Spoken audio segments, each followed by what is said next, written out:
Fireside chats without the fires.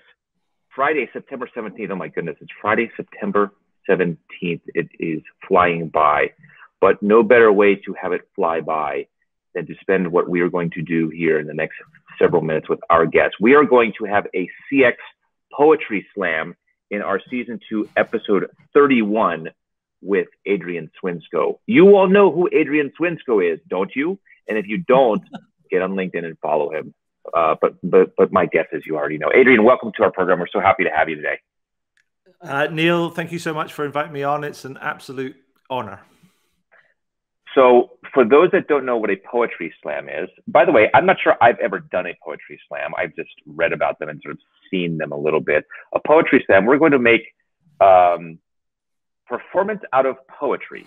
We're going to improvise a bit. We're going to hopefully be a little bit lyrical. We're going to be creative with our language. We're going to entertain. We're just going to have some fun. And hopefully you audience are going to enjoy this as well. We are working off of some basic ideas. We're going to riff. We're going to ebb. We're going to flow. We're going to peak. We're going to trough. We're going to roll with the punches here. I'm going to throw out some ideas to Adrian, and we're going to hear his brilliant thoughts. In case you don't literally know, Adrian is an aspirant punk of Punk CX. And he is a customer service and experience advisor, experience improvement masterclass, and mentoring. Adrian, you are most well known for Punk CX, or at least in my mind, I think you're most well known for that. What is Punk CX? Well, first and foremost, it's a book, but it was born out of a drinking session with my friend Oshin. So we were drinking Guinness back in December 2017 in the Basket Makers pub, I think that's right, in Brighton. And we were talking about the state of CX. And I was bemoaning the fact that we were seeing lots of excitement, investment, kind of like activity in the space, but not a lot of significant improvement in outcomes and things. And in the moment, I went, I wish somebody would do something a bit more punk. Now, I'm a fan of punk music. And so that was kind of almost the light bulb sort of thing. Now, probably something to do with the drink that was involved. I probably forgot that, and it sort of sat in the back of my mind for about 6 months. But following summer, it popped back into my mind, and I started to really think about punk music and that sort of thought and where it came from. And the idea behind kind of Punk CX is that it's based on this hypothesis. The hypothesis is that the CX space is if punk exploded out the back of progressive rock in the 1970s because progressive rock was becoming overly complicated, self-indulgent, more interested in itself than its constituents, its fans, as it were, and punk exploded out the back of it with a DIY, democratic, dare to be different sort of approach. My hypothesis is that the CX space is looking a lot like or exhibiting a lot of the same characteristics as the prog rock space did in the 1970s. Overly codified, metric, benchmark, framework, yada, yada, yada sort of thing. And therefore, if that's true, then what would a punk version look like? And it's the idea, just want to almost like shake the tree, kind of like, and get people to do better works and drive towards better outcomes, both inside and outside kind of organizations. So that's kind of the genesis of the punk thing. If I'm not mistaken, the book was written, I believe, in 18 or 19, right? Pre-pandemic? It was, yeah, it came out sort of, was it May, June 2019? So it was pre-pandemic. And so it actually, it landed with a whole bunch of people, and then it started to really resonate with a whole bunch of people in the pandemic, because actually I remember there's a friend of mine wrote me an email. I think we're 2 months in sort of thing. And he said, amazing to see how much Punk CX is going on right now, when the kind of realities go slam together and people kind of had to do in months what they normally would take years to do. So let's talk about that. The things that you set out to describe, prescribe, suggest, recommend, etc. Back in 19, they still apply today, don't they? Oh, completely. I mean, I think it's a big job. I think it's the sort of the thing is like,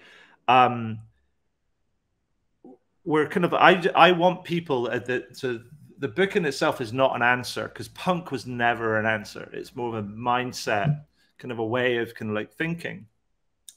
And it's more about inviting kind of people to do better kind of work, to think about things differently, to question everything, to think about this idea of like, well, do we need that? Like, for one example, there's been this thing where everybody's going like, oh, we need a chatbot. I'm like going, do you really? Why? And because people just kind of follow the crowd, as it were. And but here's the thing: is like following the crowd doesn't get you to number one, doesn't get you to that differentiated experience. So here's the thing: sometimes you have to stop and ask, where are we at? Does this make sense? Does this make sense for our customers? Or are we just kind of following kind of what everybody else is doing? Because there's a track right at the beginning of the book, and it still holds. I still love it because it's organized like an album, so it's like a full of sort of tracks. And here's the first kind of one. This gives you a flavor of what the book's like. So it's all full color, short ideas. But read us the track. Read us what it says. I'll read you the title because that's all that you really need to know. It basically says, "Are you an artist or are you just coloring in?" Well, that's a strong one. Are you? So that's the big question. Are you just coloring in? So the artist, what you're really saying is, are you a leader or are you a follower? Wow. What the heck is going on? So I want to be a little irreverent here because I feel I can take that liberty with you. Mm-hmm. Actually, I'm not sure who's going to be more irreverent, you or me, because and that's what one thing I love about you. What the heck is going on in our community? Are we just a bunch of followers? Have we lost that spirit? Have we lost that pioneering spirit? Are we so corporate? We're a bunch of suits now? But I think we're a product of our system, our environment. I mean, I have a background as an economist, and economics often gets called the dismal science, and it's always kind of trying to be more scientific, more mathematical in its approach to things, because that almost gets it credibility, if you like. But when you deal with human beings who are contrary, unorthodox, spontaneous, all these different sort of things, trying to scientifically model kind of what they're going to do becomes very, very, very, very hard. So you have to understand it's a balance of kind of art and science, right? You use models to try and represent the kind of world and give you a way of thinking about the world, but actually you have to use gather your own data, make your own judgments around what's kind of right for people to make those kind of connections. Now, I think what we've ended up doing is we've got to this point where people have started to create a profession, and to almost and they're trying to codify what that profession is and certify what it is to try and validate what it is. I don't care about certificates. I care about outcomes. Some of the best practitioners in the world in delivering great service and great experience have no qualifications in this. They just care deeply about it. They are deeply curious about it. And they're willing to work really hard and with other people to go and find out what's the best way to do things. Because they're focused not on the advancement of their career, but actually kind of delivering those kind of better outcomes. And they're willing to kind of to figure out, not just go, it's that path, and like the orthodox way of doing things. They're going like, I am going to figure out the problem. I'm going to understand the problem. And then I'm going to think about what is the best way to try and solve that problem. So there's a quote from Einstein, which I absolutely love, which explains a lot about what I think what's going on. Einstein kind of like said, if you give me an hour to, if you give me an hour, give me a problem and an hour to think about it, I'd probably spend 55 minutes thinking about the problem and 5 minutes thinking about the solution. The problem is we tend to do the opposite, because we end up thinking about 55 minutes about the solution and 5 minutes about the problem. And because that's kind of the way that we've been programmed to do it. That's the kind of the way because thinking and understanding looks a lot like not doing very much. Yeah. Right? And actually kind of going and understanding the things, sometimes can feel like it's going to be unproductive. Oh, you're just going researching and doing other things. It's not demonstrable in the same as kind of trying to solve things, trying to fix things, trying to build things. But the problem is what we do when we do that is we build things without truly understanding what's going on. I found myself guilty of that, meaning you hear all the trends, the best practices, the recommendations, right? It's hard to block that noise out. And you think, yeah, I'm going to put the chatbot up. Like, I love the chatbot example you gave. The chatbot, yeah, we're going to put it up. Everyone's doing it, right? We need to have a chatbot. Well, yeah, you did the opposite of what Einstein did. You focused on putting up a solution, but you didn't think about really what the problem was. Mm-hmm. What's the root cause of the things of why you need to have a chatbot, and if you really even need it. Yeah. Lots of us are just doing, oh, the chatbot. It's there. It's easy. Exactly. Right? Because people do the chatbot because they're like going, oh, we need to do that because we need to deflect. And you look at it and go, well, or people who want self-service, or people don't want to call, whatever. It's like, well, maybe people don't want to call because your phone service is rubbish and it's under-resourced, and you have to make people kind of wait for too long. And all you're doing is a chatbot is just like a sticking plaster over this big sore that is rubbish service. And you look at it and go like, kind of like, you got a broken arm over there. I love this. Sticking plaster over a sore that is of rubbish surface. God, that is poetry slam right there. See, let me see if I can repeat that again. Sticking plaster over a sore because your service is just rubbish. Did I get it? Yeah, your phone service is just rubbish. It's just like, I mean, look, it's like, now, it might be, I'm not saying that chatbots aren't great and aren't useful in the right kind of like way, but only in the right way when it makes sense for the sort of service and the experience that you want to offer. But to jump to that and think about it, think it be that it's going to be a panacea for all ills is completely, I don't know, crazy. Yeah. So I've looked at it this way, and the chatbot again is a good example of this. Is I've always started with the premise that there is no CX easy button. I mean, you can't just press a button and have the problem go away. It takes work. It doesn't just take money. No. This big deal is made about, oh, customers would pay more money for better service. I think that's bollocks. Right. Sorry, I think it's just crap. By the way, just because you have more money doesn't mean you're going to fix the problem. Money just means you have a little more money. It means you can buy more stuff. And confuse or muddle or make the problem even worse, by the way. Just because you can get the latest technology doesn't mean you're going to fix the problem. This is where the art comes in. You can't fix it. Where I'm going with this is the following. We do not know how to fix, or many of us don't know how to fix our CX problems. We don't know how to turn our service from being rubbish into something that's not as bad. And so the term, let's figure out how to suck less, comes into play. And many of our organizations, I think, are trying to figure out just let's suck less. By the way, I don't think that's a bad thing if you don't know how to be good at it. It's the default, sadly, not to be good. Let's figure out how to suck less. And then I'll have one more thing to add, and then I'll stop. Which is maybe that's why we should be adding chatbots, because our phone service truly is rubbish. It's just less rubbish having the chatbot. Does that make sense?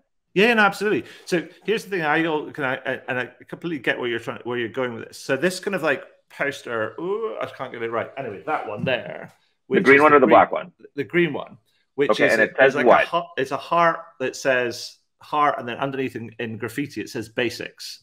So you love the basics, and I think that the idea of being brilliant at the basics and understanding what the basics are for your customers is a fundamental kind of like foundational stone on any great service or experience. Now, those basics will be relative depending on kind of who you are, kind of what market, what size of business, all that type of stuff. But here's the thing that I think that's really important that people forget is that getting the basics right, getting the foundational stuff right, like making it easy to contact kind of yourselves, kind of making your service responsive and so on and so forth. There's real psychological value in a customer's mind that's kind of embedded in that, because as human beings, right in the back of our, our brain, in that kind of like amygdala, hippocampus sort of area, we are hardwired not to like disappointment, risk, failure, uncertainty, right? Here's the interesting thing. Psychological studies have shown that we value the avoidance of those things between 5 and 17 times more, something like that, than any surprise or delight. It's a survival instinct thing. So if you make something hard for me, make it difficult for me to kind of like to get my problem kind of resolved, then I'm likely to run away. Right? I'm likely to talk kind of bad about you. But if you make me feel safe, make me feel like you're going to catch me if something kind of goes wrong, I am going to think you're a superhero. And that's why basics, whilst they're not sexy, it takes hard work and discipline and commitment and time and energy and all this sort of like stuff. They are super cool. But it's the sort of thing that doesn't necessarily get a lot of people's attention, because this is the hard stuff. This is not the kind of the magpie shiny objects kind of like type stuff. There can be some fancy technology in this, and you can be very smart about some of that sort of like stuff. But I wish people would just focus on being brilliant at the basics, because this is the secret that hides in plain sight. Most of the companies that lead on all these experience kind of metrics are brilliant at these things. So let's talk about them. The basics, let me think. If I were going to tap into your mind, let's see. Employee experience, empathy, active listening, good training. Mm-hmm. Are those the basics? Yeah, absolutely. Or even in a case of like, you know, I read one report that recently came out, and there was a quote from a contact center agent that talked, and I'm not kidding you here, that actually talked about having to use 15 different applications to be able to connect service the different clients. I mean, 15 different applications. They're all in different sort of places, and they're not integrated into one unified kind of like desktop or dashboard. You're like going, oh my word, how hard are you making it for your people to do a good job? Why don't you just get out of the way of your people? Yeah.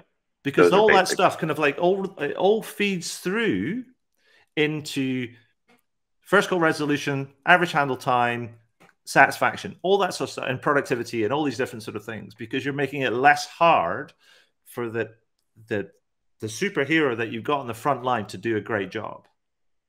Love it. I'm going to ask you a different question before we go into our final third of things that we'd like to ask our guests. What's the CX crystal ball tell you? What's in store for us in the future in CX? Well, the big thing I think is that's coming about kind of like right now, I think, is I think there's one thing that we need to pay attention to, and I'm not sure kind of like what it means, but we need to kind of pay attention to it. Is there's all these stats, whether it's in the US or the UK and other places, that people talking about this is great resignation. Now, I don't know if that's just pent up demand that's been compressed over the last 18 kind of months, and it's just so exploding now as people are starting to think about the world has changed. Do I want to go back to the way it was? I'm looking for something else. There's a lack of supply in many kind of sectors, which is causing some, you know, wage rises, and people thinking about different things. So thinking about changing your kind of like job. And so that has implications for people to be able to and staff their business and serve their customers and all these different sort of things. So there's a talent issue that we need to pay attention to, and we need to think about it from a talent attraction perspective, but also a retention perspective, and then getting into that nitty gritty about making things easier. But the other thing I think, which is particularly in your yard, Neil, is that, and it's something I've been thinking about, there's an expression in an idiom in the English language, which talks about to take someone or something for granted. And I actually think many people take customer support, customer service, contact centers, the work that they do, they take it for granted. And that's not because they don't appreciate the work. They just don't understand it. They don't understand what goes into it. And I think it's the thing I'd like to see come to fruition in the future. I'd like to see contact center leaders, customer service leaders, take it upon themselves to advocate more for the work that they do, or to tell the story of the work that they do more internally, so people can really understand. Because I know I've worked with a client who started to do that, and the amount of feedback they get back from the other parts of the organization, they're like, wow, I didn't know. Oh, wow, crumbs, that's amazing. Like in terms of the volume of emails and calls and things that they're working on, comments, kind of all this kind of like stuff. Because when people understand what you do, you give them a greater ability to care about what you do. And then when that starts to happen, then other brilliant things start to happen. New projects get funding, respect gets given, visibility goes up, because people know implicitly, I think people know that the work that the service personnel do is important. They just don't understand it from a nitty-gritty because they don't see it. They don't really experience it. They might experience it in their personal life, but in their business life, it becomes disconnected. Yeah. So I'd like to see a greater level of kind of advocacy to kind of fight the corner and tell the story, regardless of how difficult that is. Tell a story, shout kind of from the corner. I don't know, kind of just get in trouble, because the work that gets done in those departments and in those teams is utterly, utterly crucial, and it needs to be heard and needs to be understood better. Yeah, I like it. Thank you. This was good. And by the way, it was an open-ended question. There was obviously no right answers. It was not what I had expected. I thought, it would be easier to go down this path of automation, tech stack, the stuff that's all out there. I really appreciate that you talked about the work of the front line and the importance of that. You're welcome. Yeah. Thank you. Good stuff. Let's start to wind down here. As you know, we ask our guests to riff off of 3 specific questions that we ask. Yeah. The first one is, and I can't wait for yours here, take an axe to a CXO myth. There's so many of them out there. I'm sure you'd have a lot of fun with this one. What is one CXO myth that you would love to just bust up? So the one I wrote to you, or the one I was thinking about rather, is this idea, and there's a poster up here. I don't know if you can see it. I'm just going to pull my camera up a little bit there. It's the one on the yellow in the top, but I'll tell you what it says. It basically says, customer experience is more than effing metrics. And I use that because sometimes I find myself in this sort of space where you start talking about service and experience, and the first thing out of some people's mouths is they talk about CSAT or NPS or kind of this or that, the other, and it's a bit like, really? Is that all it is? It's only a number to you? I can tell you stories about companies that just don't work to numbers, and they produce fantastic outcomes because they understand what they're doing, why they're doing it, and how they go about doing it. And if you're always kind of driving to, it's like a bit like driving a car. Do you drive your car looking at the speedometer and the petrol gauge? No. You drive your car looking down the road and figure out what's going on, where the traffic is, and is there any road hazards, and if there's a corner coming up. So you navigate based on the terrain around you. And your metrics are there to help you understand where you are relative to your terrain and what stops you need to make, or what condition your vehicle is in, and all these sort of things. It's not meant to help you drive your car. It's to help you inform you about driving your car or the condition of your car. And so that's what I mean by that, is actually think about the outcomes, think about the people, think about the customers, think about things you want to do. And your metrics are the things that will help you understand how you're doing along that way. But if it's the first thing that comes out of your mouth when you talk about service and experience, you've got a problem. We all need to listen to this one, by the way. We're too metric focused. We're too focused on spreadsheets. We've had a guest come on recently and talk about death by spreadsheet. Yeah, it's important. You can't get rid of it. You need the spreadsheets, but that's not the be all and end all of CX. Yeah, I mean they're important, but because they're absolutely important, because it's the way that we kind of judge kind of things, and we understand kind of how we're, if we're making improvements and things. And they support business cases and all that sort of stuff. It's important within organizations, particularly organizations have to be financially viable. Absolutely get that, but it shouldn't be our necessarily default position. Correct. Share with us 2 CX quotes that mean something to you. So the first one, it comes from a CX player, and it's from I think it's the CTO of HubSpot. He's called Dharmesh Shah, and he said it's he's got a fantastic quote. He says, "We want to make it emotionally difficult for our customers to leave, but procedurally easy." I love that quote because it's absolutely about the relationship that you have with your customers and the value that you're delivering to them. But it also acknowledges a practice that pervades many organizations. When somebody wants to cancel or to move on, we make it difficult for them because they think if we put blockers, procedural blockers up, then they won't leave. But actually, you end up, human beings, right? We'll dig our heels and we go like, get lost, I'm leaving. You're making it hard. You make it worse. You'll never recover that customer. But Dharmesh's quote, where I'll make it emotionally difficult for us customers to leave, but procedurally easy, I think gets the balance absolutely right because it focuses on the right things. Because the procedures will change, but the emotion and the relationship is the thing that will last. It's great. It's a great quote. By the way, I'm a HubSpot user and HubSpot subscriber. And I'm happy. I would love the day if I ever become unhappy, I want to know if it will be procedurally easy to do so. Emotionally, I'm not leaving. Yeah. Practically, I'm not leaving. There you Procedurally, go. I have no idea. But anyway, I like it. It's a great quote. You have a second one that is really nice too. Would you mind sharing that one with us? Yeah, and I really like this one because it's from Muhammad Ali, and it's actually on his gravestone.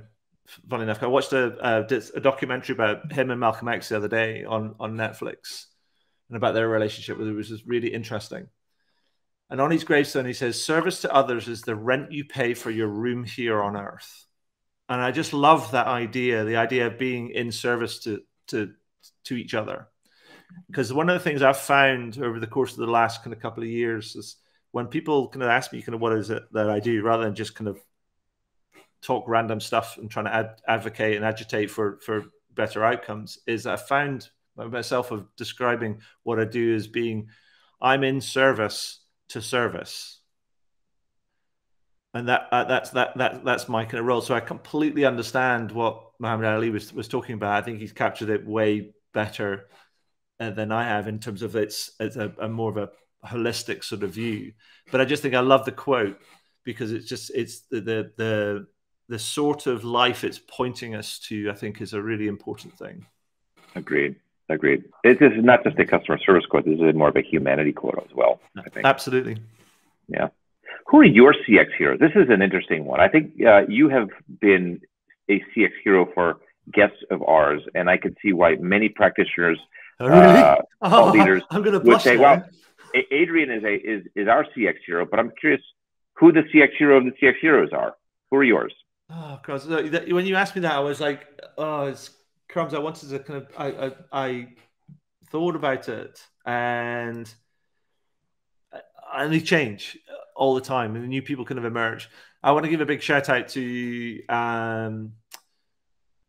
so two people on kind of what they're doing. One is a guy called Gavin Neat, and he's a fellow Scot. He's based in Edinburgh. He started this thing called the Welcome app. And what it does, really interesting, is it focuses on disability, or people with disabilities.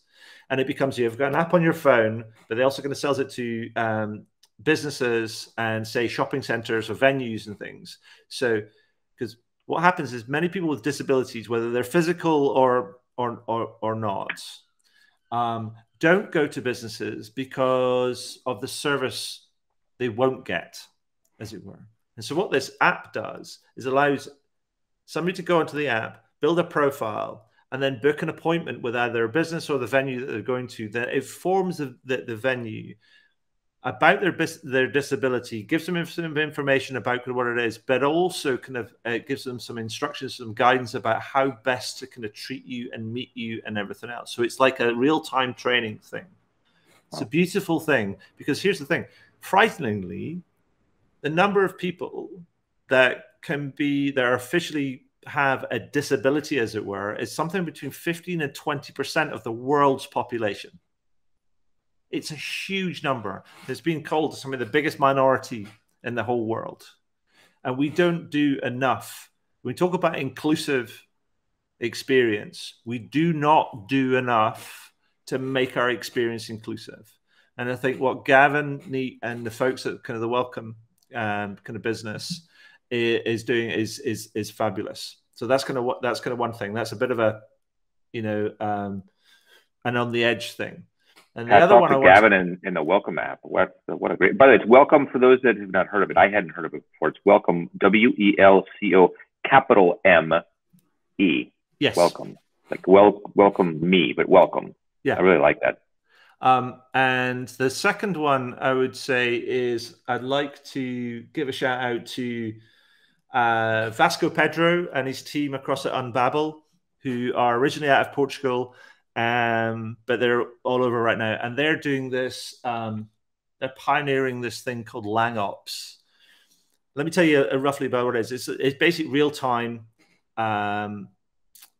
AI-enabled sort of translation layer that can go around a service connect center, but it's curated and QA'd by expert translators who pick up all these nuances and sort of do this kind of real-time training of the kind of the ML kind of models. So imagine this. Imagine you've got a customer in China, it's speaking kind of Cantonese, and they're like, I'm going to send you a message. This is only text-based right now, but I'm going to send you a message and I'm going to write it in Chinese, and it goes, and it hits your, say, service team that's in Germany. Now, your service team in Germany can only speak kind of German. They're dealing with German things, but what it does is takes the inquiry comes in, goes through the engine, translates it into German. The German kind of like agent sees it, goes, oh, okay, I get to understand it, pulls all these kind of things together, writes a reply, goes back into the engine, translates it back into Cantonese or Mandarin or whatever, spits it back out to the customer.